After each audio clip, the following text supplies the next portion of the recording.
ليه في كلمة هاوس حرف الاس بيتنطق اس، مع ان معروف ان حرف الاس لو جه بين اتنين فاولز بيتنطق زد. حرف الاس لو جه بين اتنين حرفين متحركين بيتنطق زد. لكن ليه حرف الاس في كلمة هاوس منطوق اس مش زد مع انه جاي بين حرفين متحركين؟ الفكرة ان مش بس في كلمة هاوس هي اللي فيها الفكرة ان اوكي حرف الاس لو جه بين اتنين متحرك بين حرفين متحركين او اتنين فاولز بيتنطق زد، معروفة كلمات كتيرة جدا طبعا كده.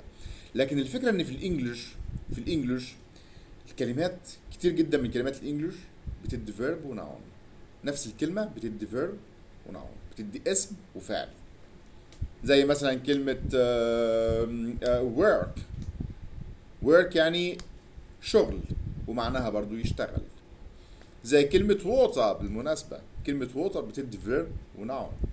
كلمة water طبعا معروف ان معناها مية، لكن بتيجي فعل. ايوه بتيجي فعل، معناها يشرب او يسقي، مش يشرب. يشرب يعني drink. كلمة water اللي هي مية بتيجي برضو بمعنى فعل اللي هو يشرب. I water my plants for example. أنا بسقي الزرع بتاعي، أنا بشرب الزرع.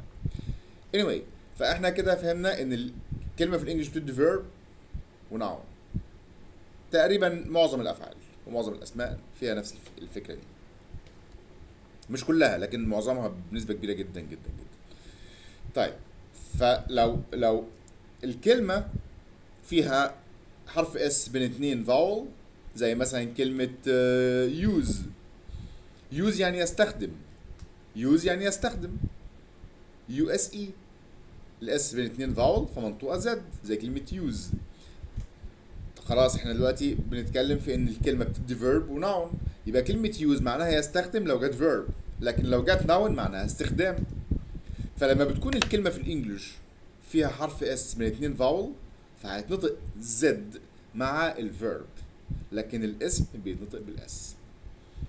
وعشان كده كلمة هاوس بتتنطق بالاس مع انها حرف الاس بين اتنين فاول، هي بتنطق هاوس لان الفيرب منها هاوز. هاوز يعني يسكن او يسكن.